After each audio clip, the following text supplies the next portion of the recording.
ए मेरी जीजियों, ए मेरे जीजाओं, मेरी बेटियों, बेटाओं, मेरे बुजुर्ग माँ बाप, शंकर के मंदिर में जाओ तो शिव से थोड़ी सी बात करो। तिरु ज्ञान समंदर ने शंकर से बात करी, बाबा मेरे मन के प्रश्न को उत्तर दे दीजिए। क्या मस्तक पे लगे हुए भस्म के त्रिपुंड से कल्याण हो सकता? शिव ने प्रकट होकर एक बूढ़े का रूप रखकर भस्म के 3 स्वरूप बता दिए। ये जितने लोग माथे पर त्रिपुंड लगाते हैं भस्म का, शंकर भगवान ने त्रिव ज्ञान समंदर को अपने भस्म के 3 स्वरूप बता दिए। 3 होते हैं, एक होता है भस्म लगाने वाला, एक होता है भस्म देने वाला, और एक होता है भस्म लगे मस्तक का दर्शन करने वाला।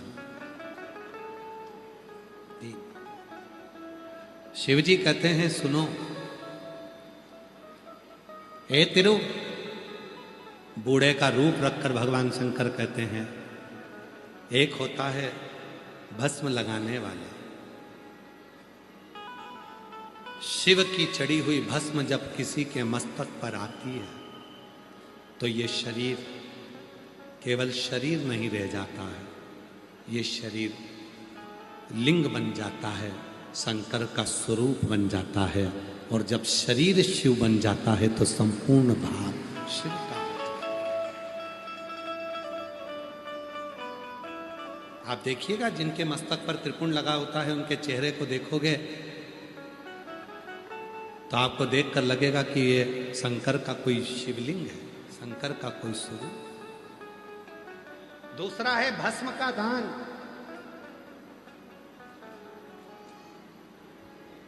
अपने मस्तक की लगी हुई भस्म में से अगर एक अंश भी भस्म, थोड़ी सी भी, एक कण भी किसी को मिल जाती है तो उसका जीवन सार्थक हो जाता है, शिव का।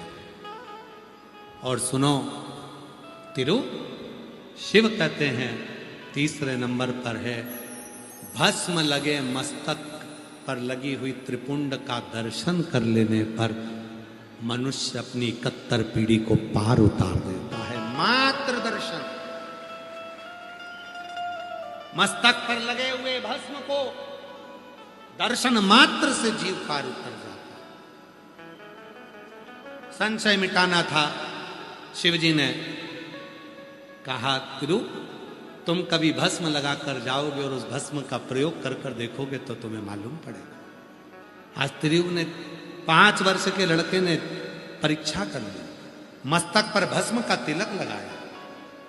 चलते चलते मस्तक पर जब भस्म का तिलक लगा और उसको लगाकर जैसी तिरु गया, सामने एक समुंदर, एक सरोवर दिखा। उस सरोवर में बहुत सारे जीव जंतु थे, उस सरोवर में बहुत सारे कीड़े मकोड़े थे, उस समुंदर में, उस सरोवर में बहुत सारे जीव जंतु पड़े हुए थे।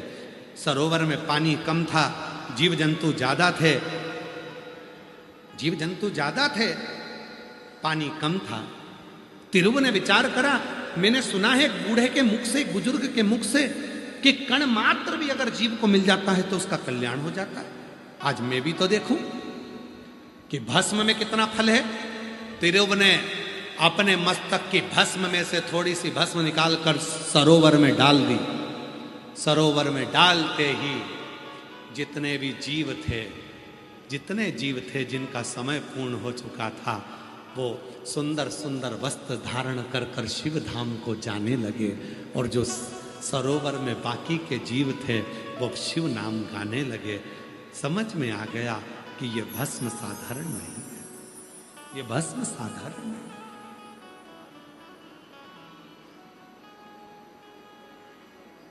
ये भस्म साधारण नहीं है, समझ गया ये कोई